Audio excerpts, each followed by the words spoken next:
Good good evening बच्चों।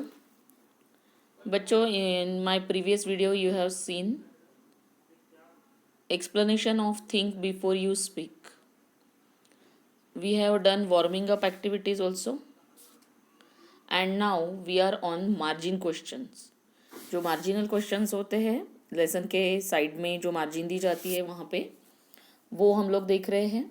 दे are very simple questions. I have not written questions, but you can open your book, page number 81. Okay, if you have taken pencil or pen, it will be good. If you have written the answers already, just check them. मेरी इच्छा हमेशा रहती है कि आप लोग खुद अपने आंसर्स लिखें लेसन को देखकर, और उसके बाद में मैंने भेजे हुए वीडियो को देखकर आप उसे टिक करें, करेक्ट करें, और अगर रफ में लिखे हैं तो फिर फेयर में लिख लें. ठीक है, तो फर्स्ट क्वेश्चन पे आते हैं हम लोग. पेज नंबर 81 पे हैं. Was Disraeli trying to give a scientific reason. तो वॉज से क्वेश्चन पूछा है, यानी ये येस नो टाइप क्वेश्चन है, वर्बल क्वेश्चन है. इसका आंसर येस या नो में हम दे सकते हैं. अब आपके सामने आपको स्क्रीन पे दिख रहा है आंसर. तो जो डिजरेली ने बोला था वो कोई साइंटिफिक रीज़न नहीं था, है ना. नेचर ने हमें 2 कान और 1 मुंह दिया है, इसलिए कम बोलना है और ज़्यादा सुनना है, ऐसा उनका एक रीज़न था. तो वो कोई साइंटिफिक रीज़न नहीं है. तो हमारे इस क्वेश्चन का आंसर है no, Disraeli was not trying to give a scientific reason. ठीक है, फिर से एक बार देखिए. No, Disraeli was not trying to give a scientific reason, full stop. Second question भी वर्बल क्वेश्चन ही है, यस नो में ही आंसर देना है. देखिए क्वेश्चन क्या है. Was he only trying to give a message in a light hearted but effective way. क्या वो सिर्फ sorry, was he only trying to give a message in a light hearted but effective way. Effective यानी असरदार तरीके से वो message देना चाहते हैं, लेकिन लाइट हार्टेडली, सीरियसली नहीं, थोड़ा सा हंसी मजाक में. तो आपको क्या लगता है कि उनका आंसर जो था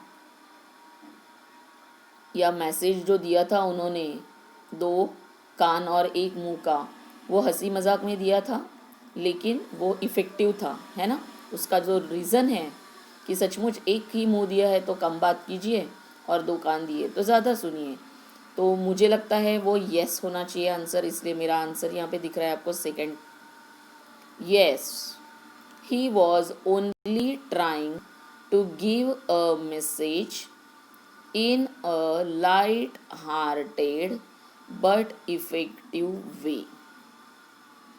Yes, he is only trying to give a message in a light-hearted but effective way. तो अभी ये दोनों क्वेश्चन के जो आंसर्स है बच्चों, वो अगर आप ध्यान से देखोगे तो उसमें बहुत ज़्यादा फ़र्क नहीं है.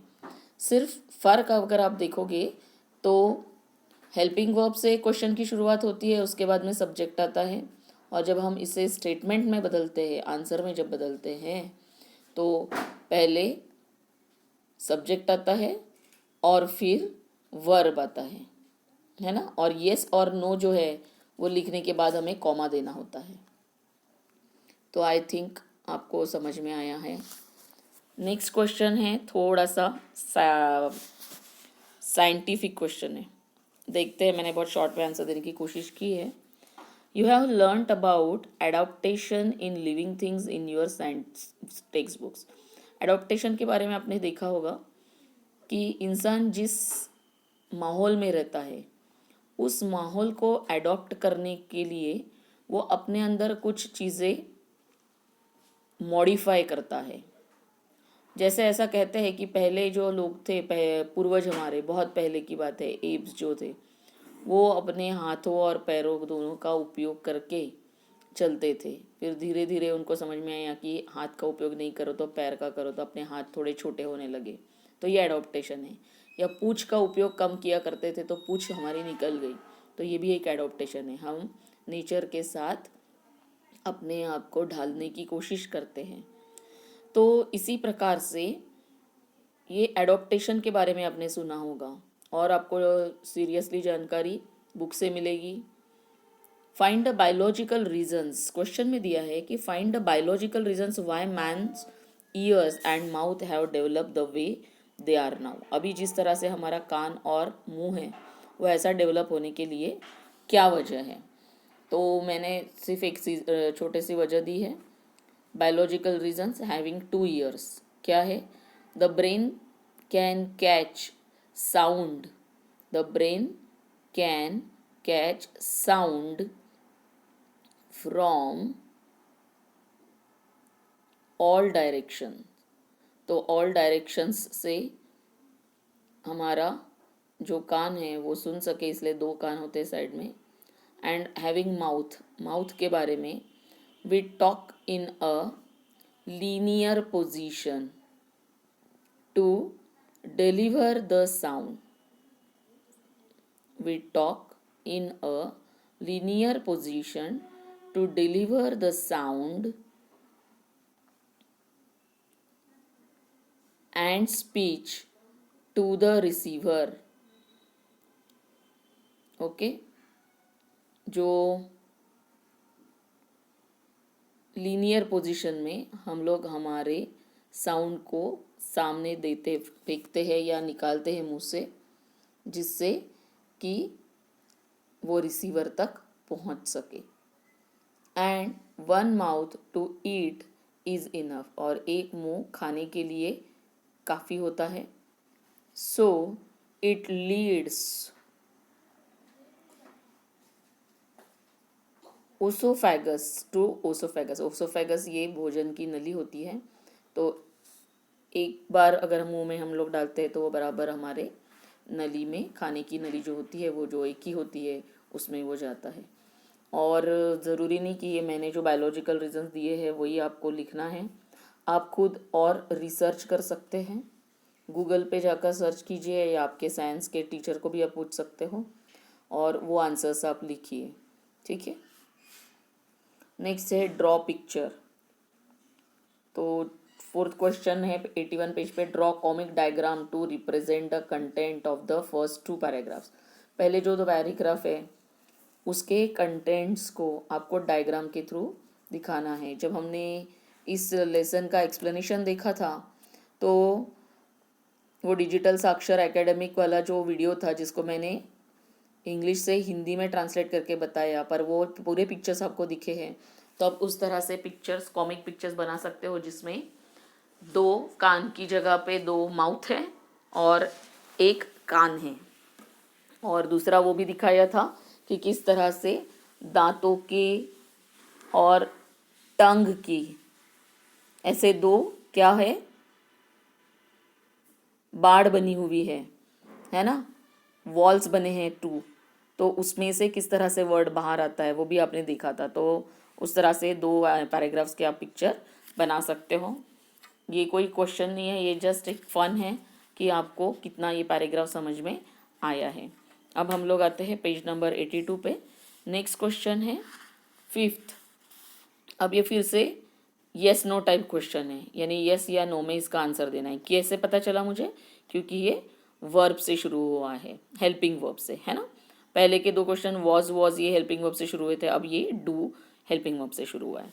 Do you remember someone speaking to you angrily without thinking. क्या आपको याद है किसी ने आपसे बिना वजह गुस्से में बात की? तो ऑफकोर्स ये सबके साथ होता है, तो मैंने आंसर में यस लिखा है। Yes, sometimes my parents and elders speak to me angrily without thinking. बहुत बार ऐसा होता है मेरे साथ, या कभी कभी ऐसा हुआ था मेरे साथ कि उन लोगों ने मेरे से इस तरह से बात की थी। अब आप अगेन क्वेश्चन को देखेंगे, आंसर को देखेंगे तो आपको समझ में आएगा कि किस तरह से हमने आंसर लिखा है। एक बार फिर से देख लीजिए। यस समटाइम्स, यस के बाद फिर से कॉमा है, फिर sometimes my parents and elders speak to me angrily without thinking. Okay, so this is the answer of the question 5th. Now we are on 6th question. What did you do on that occasion? Did you also speak angrily? उस occasion पे, उस अवसर पे जब आपसे किसी ने इस तरह से बात की बिना वजह, आपने क्या किया? क्या आपने भी एंग्रीली बात की? अब देखिए यहाँ पे 2 क्वेश्चंस है. पहला क्वेश्चन WH क्वेश्चन दिख रहा है क्योंकि वो व्हाट से शुरू होता है, और उसके बाद का क्वेश्चन डीड है, तो फिर से ये यस नो टाइप क्वेश्चन है, यानी इसका भी आंसर आपको यस और नो में देना है. हेल्पिंग वर्ब से शुरू होते हुए नजर आ रहा है ना ये क्वेश्चन आपको, उसी तरह से देखिए. अब देखते हैं answer. On that occasion, what did you do on that occasion? On that occasion sometimes I also spoke angrily, but sometimes I listened. मैंने कभी एंग्रीली बात की और कभी मैंने सुना. यहाँ पे समटाइम्स कर लीजिएगा फर्स्ट इसमें. नेक्स्ट है, did you also speak angrily?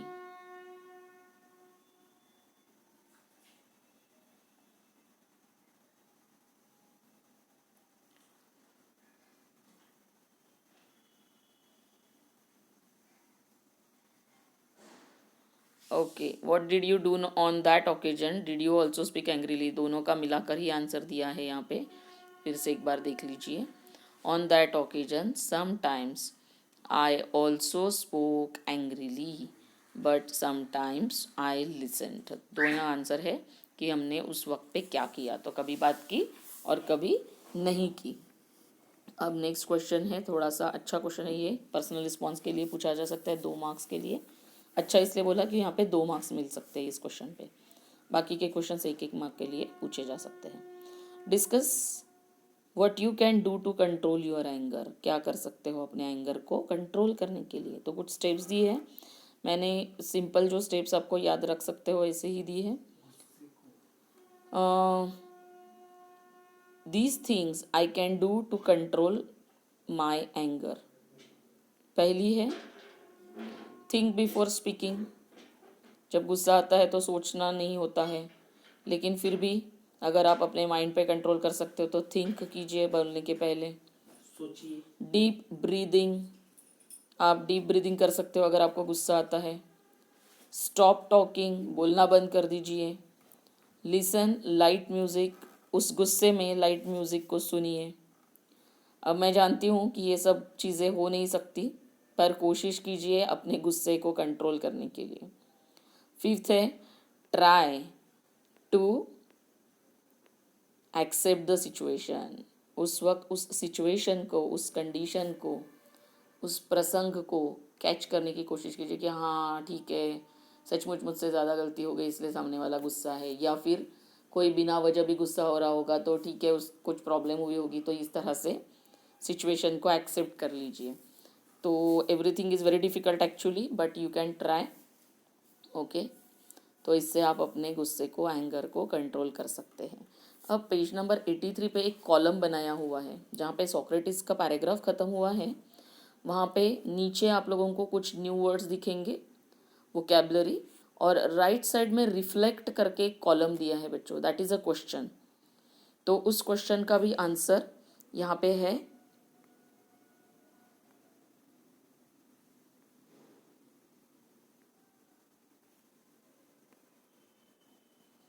Yes, this is the answer here. Have you ever passed on an empty remark or vain statement that might hurt someone else? कि कभी आपने किसी को बिना वजह कोई टॉन्ट मारा है या ऐसा कुछ स्टेटमेंट कहा है जिसका कोई मतलब नहीं आता, और वो भी बिना वजह, कोई वजह ना रहते हुए.